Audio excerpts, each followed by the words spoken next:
Noir Plasma Chrome Bleed. Unlocking knowledge, inspiring innovation, empowering curious minds.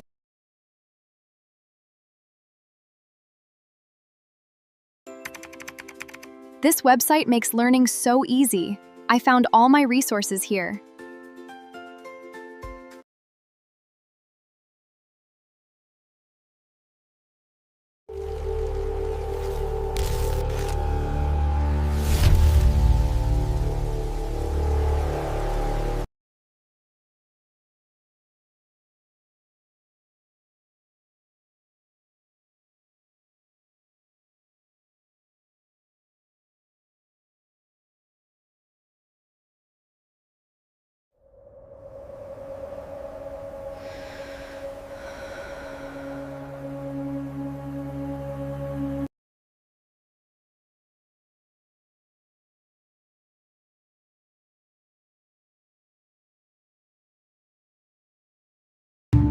Like what you share.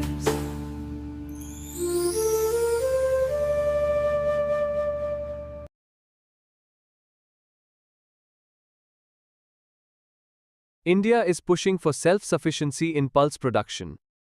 This roadmap enhances yields through technology and investment. Welcome to The Explainer. Today we're diving into something truly mind-blowing. One of the most fascinating agricultural master plans happening in the world right now. We are unpacking India's multi-tiered strategy to secure food independence in pulses. And you know, this isn't just some local issue. It's a massive, sweeping shift that ripples through global agricultural trade, securing vital protein for over 1 billion people. We're going to explore exactly how national policy, microscopic soil biology, and cutting-edge digital infrastructure all interlock to solve a colossal global food challenge. So here is our roadmap for today's zoom-in, zoom-out journey. We'll start with the grand pulse strategy, then move to microscopic factories and soil, followed by precision agronomy and tillage, defeating weeds and pests, and wrap up with digital tracking and logistics. All right, Section 1, the Grand Pulse Strategy, focusing on eliminating the national deficit.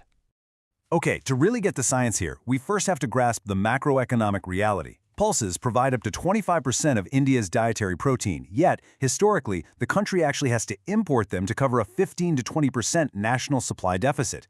To completely eliminate that gap, we arrive at this staggering number, 11,440 crore rupees. This is the massive financial outlay for the centrally sponsored mission for Atmanirbhar Bharta in pulses, running from 2025-26 to 2030-31. The overarching mandate is huge, targeting a domestic yield of 350 lakh tons, spread across 310 lakh hectares. It's literally a foundational shift in the global trade architecture of food, driven by intense national investment.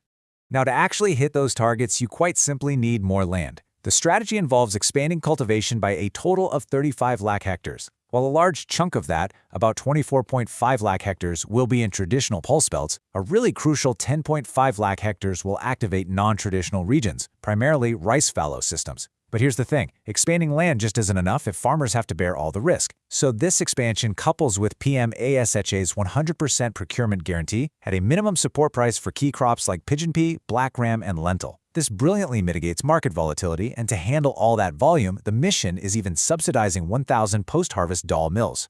Moving right along to Section 2, microscopic factories in soil, the biological engine of pulses.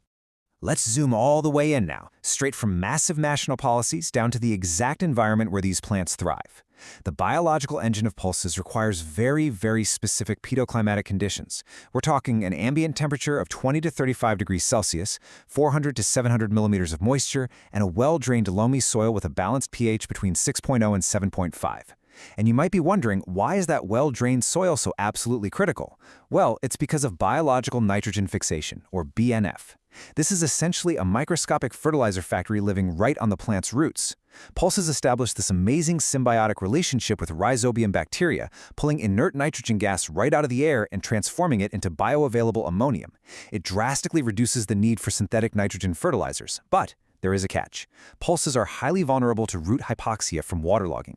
If the soil doesn't drain, root respiration stops, and boom, this entire biological factory shuts down.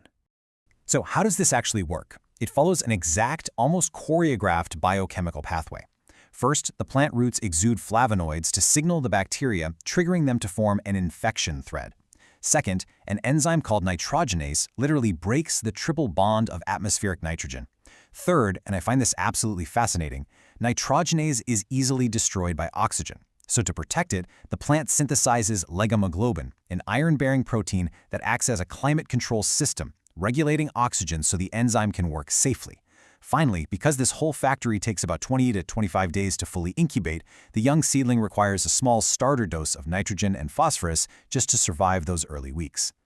To support these microscopic factories, farmers use what's called integrated nutrient management. Before planting, seeds are moistened with a 10% sticky jaggery solution and coated with rhizobium and phosphate-solubilizing bacteria, or PSB.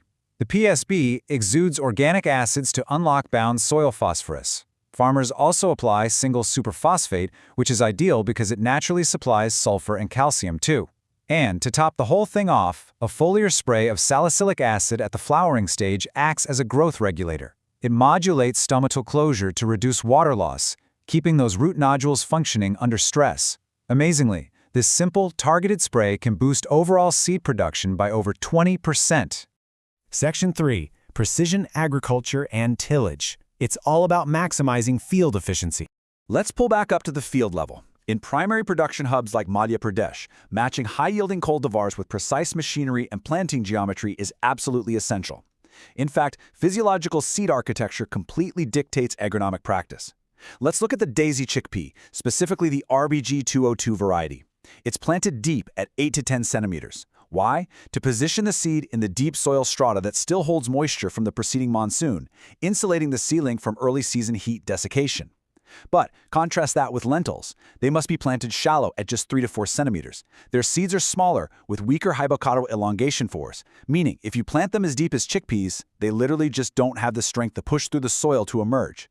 And here is where the economic power of conservation agriculture really becomes clear, especially when you compare conventional tillage with zero tillage. Notice that primary land preparation under conventional tillage costs 2,500 rupees, but it's literally zero under zero tillage because you skip plowing altogether. Even though the planting machinery itself costs slightly more, the irrigation costs drop. Ultimately, zero tillage saves about 1,200 rupees per acre. It works by retaining surface stubble from previous crops as an organic mulch layer, which suppresses soil moisture evaporation and heavily protects the seeds. Which brings us to Section 4, defeating weeds and pests, or protecting the crop canopy.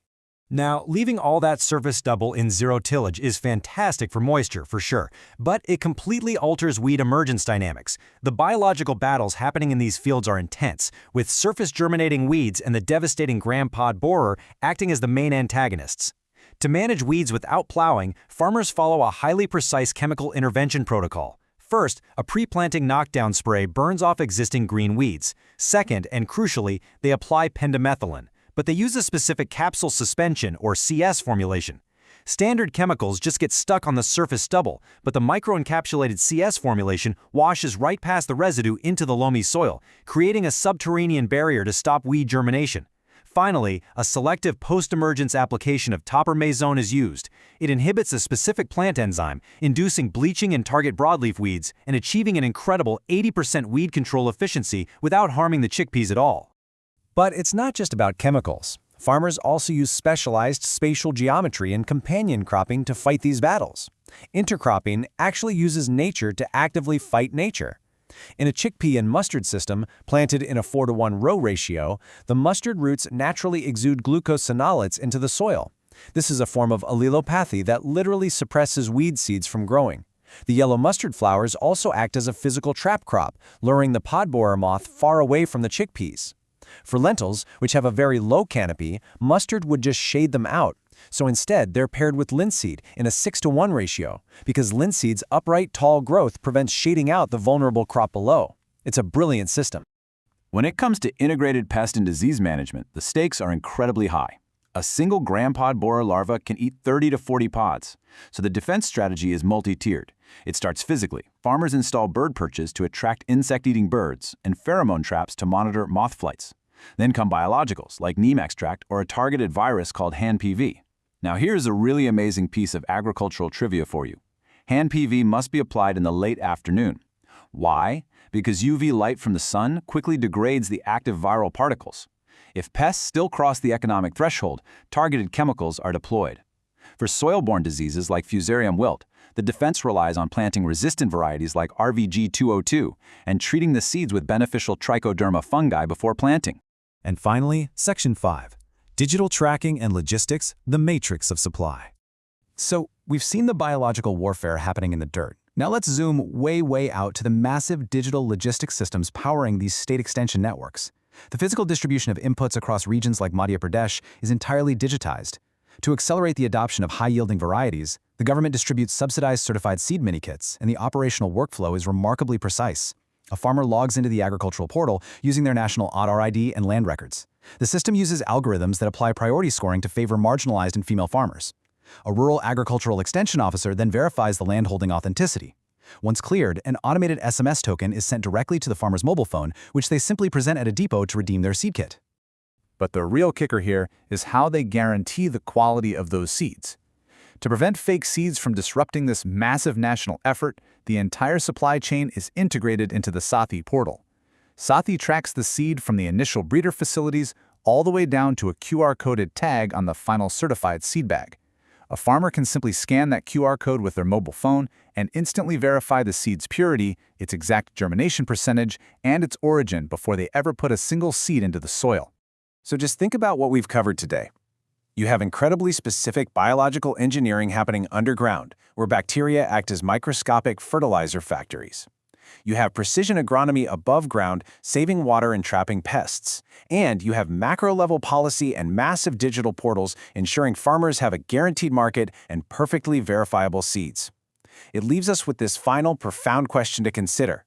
By seamlessly integrating policy, science, and technology to solve its pulse deficit, is India writing the ultimate blueprint for global food security? It's a truly fascinating strategy, and I hope this explainer helped you see the incredible matrix that brings food to our tables. Keep learning, and I'll see you in the next one.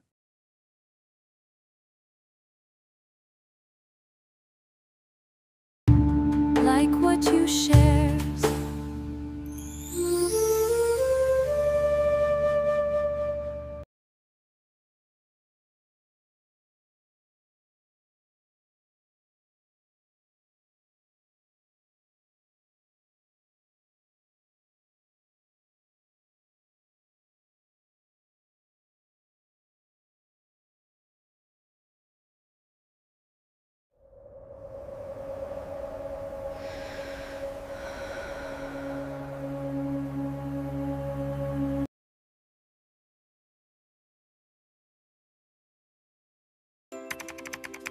This website makes learning so easy.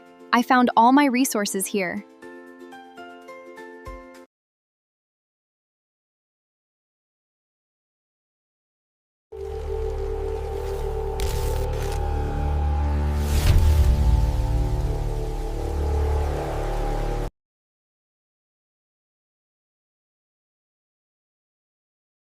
Noir Plasma Chrome Bleed.